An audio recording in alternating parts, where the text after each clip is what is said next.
Hey there, welcome to the show. It's Sunday, March 5th, 2023. Can you believe we're already into the month of March? My gosh, this year is just flying past. It is week 9 in the Des Moines real estate market, and today's show we're going to do a little bit of a recap on the month of February, kind of talk a little bit about what's happened that month and maybe get some idea of where maybe we're headed for for this current month of March. Speaking of March, March is kind of a big month. Here on March 20th, we have our first day of spring. That's always kind of a point in time that, a little milestone that hits, and that we tend to see a little bit more activity hit the marketplace. But also, and I think even more important, is next Sunday is daylight savings time changes, and we lose an hour next week. And what that means is that evening showings start to be a little bit easier. The days, it's lighter later into the evening.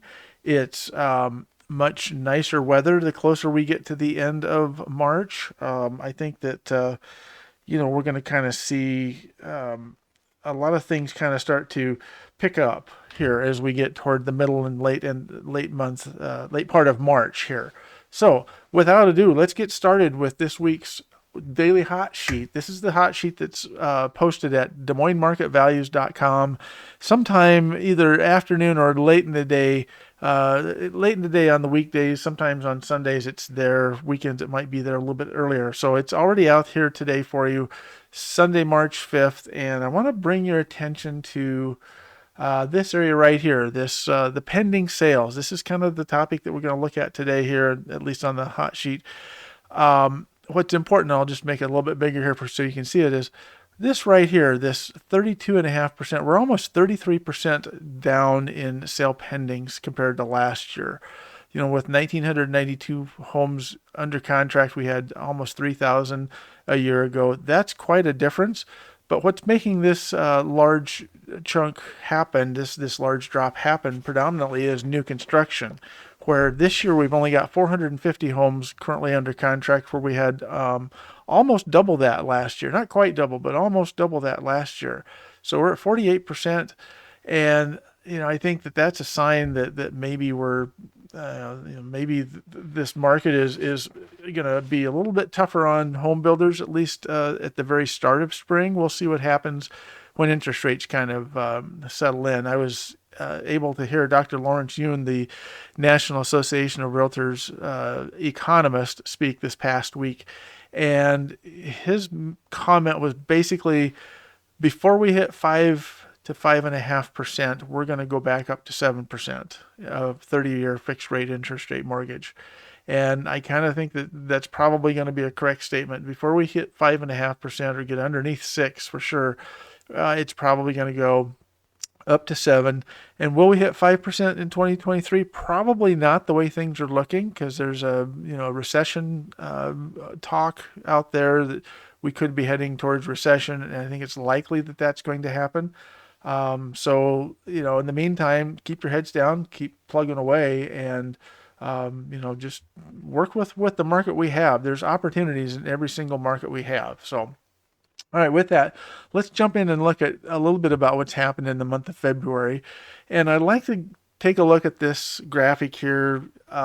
This is kind of the pace of listings, or when listings come on the market. So each January, listing inventory either goes up, it goes down, or it stays flat. And all the way back in 2009 and 10, the trend was that inventory, as we hit the first of the year, inventory would begin to build immediately. And you can see that happened in 2009 and 2010.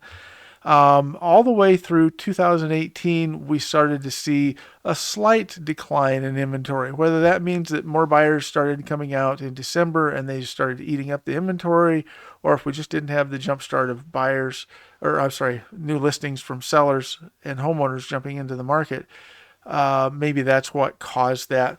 But boy, look at what happened in 2019. Now remember, this was before COVID hit. 2019, we started to see this pretty dramatic drop in January and early February. In fact, that year it went almost into March. Not quite, but almost into March before we saw our inventory start to climb.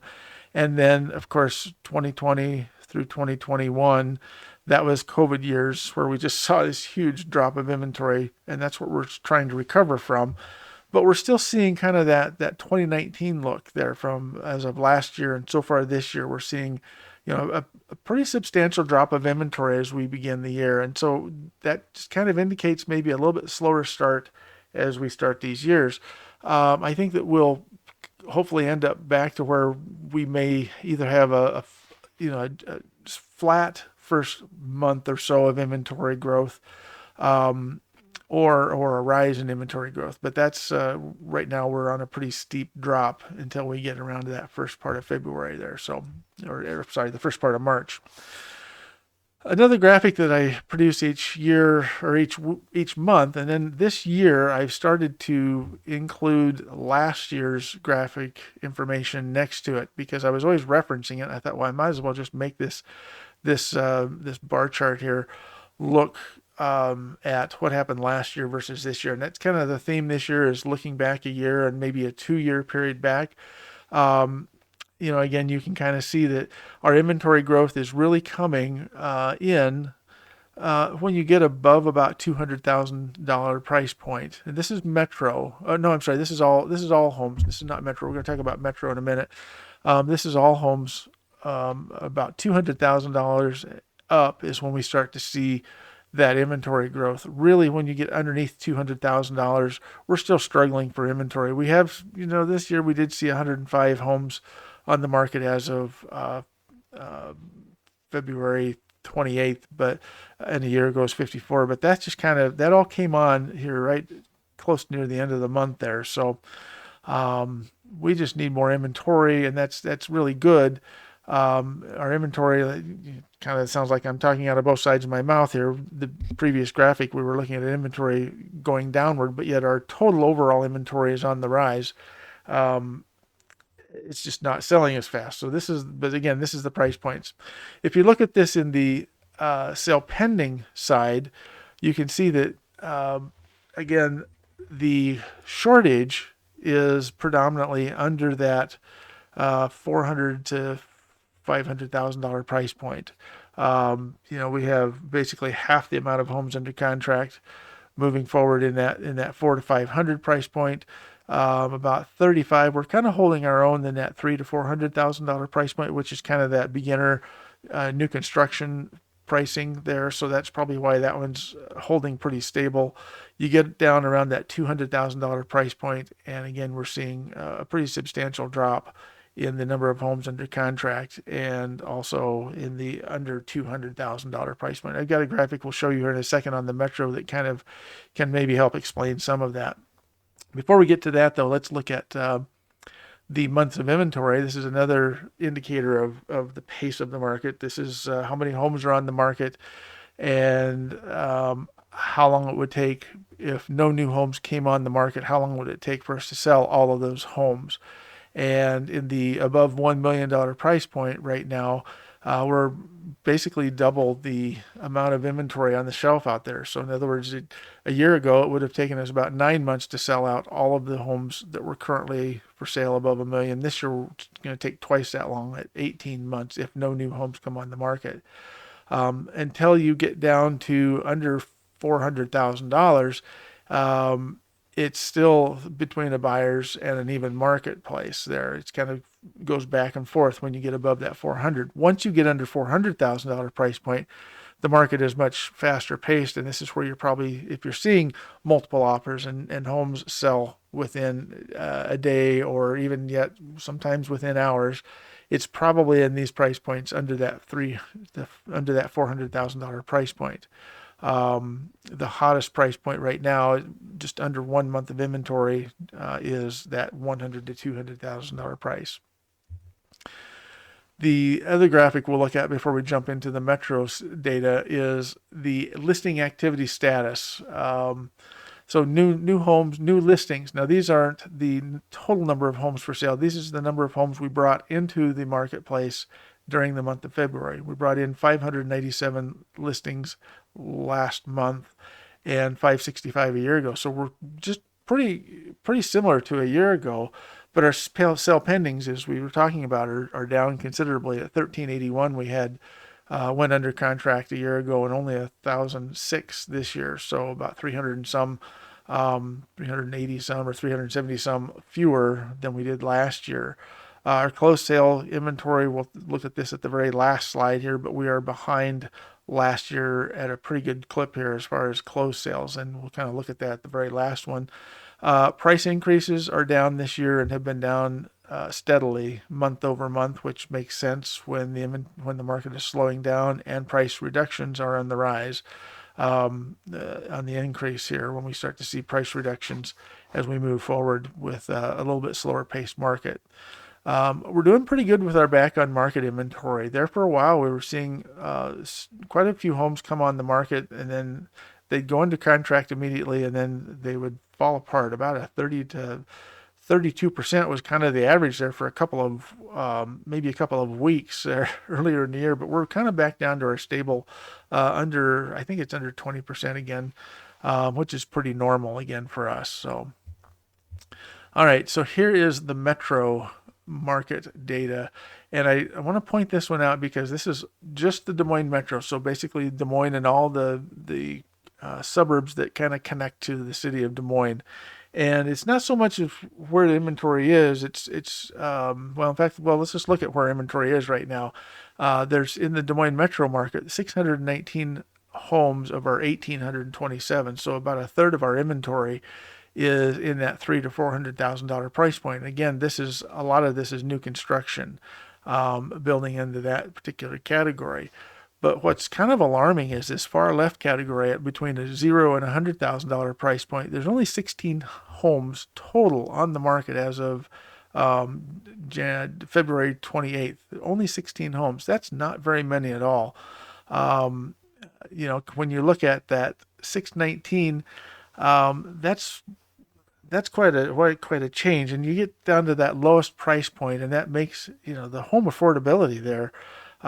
To the first-time home buyer jumping into the real estate market, they really have to look somewhere between probably in that upper $100,000 price point to into the $200,000 to $300,000 price point before they're going to find any inventory.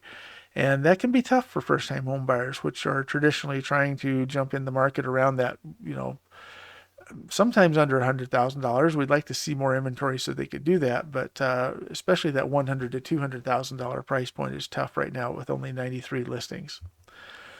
On the sale pending side, again, same kind of thing applies here.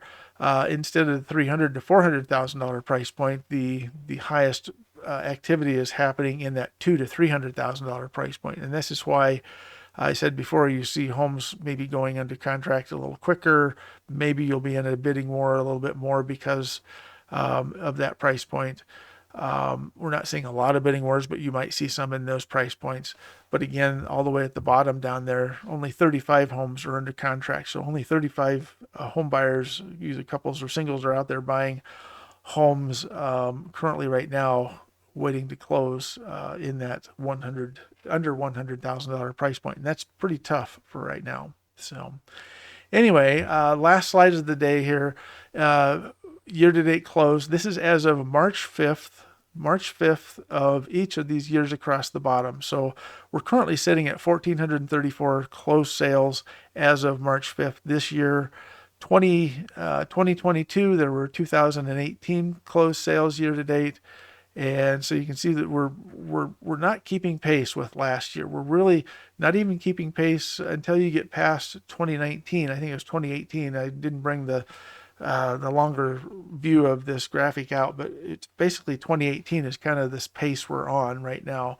Not too far between 2019, which in a lot of ways is okay because our market was affected artificially by COVID in the 2020 through 2022 year. So maybe this is just a sign that we're kind of coming back into a more of a state of normalcy, even with the potential of a recession coming our way here in the next few months. But anyway, like I say, keep your head down.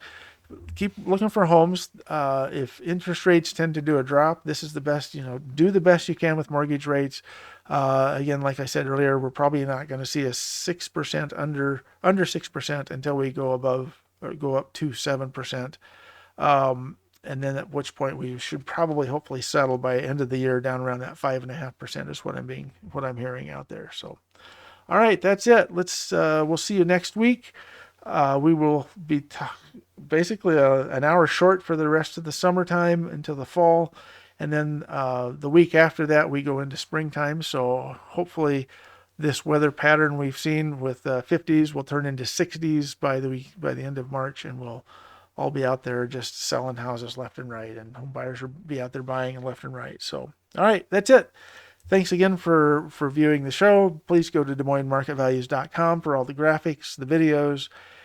It's a YouTube video, so give me that thumbs up. That helps the channel become discovered better, and also helps get the word out a little bit better as well. And we will talk to you all again next week. Thanks for joining me.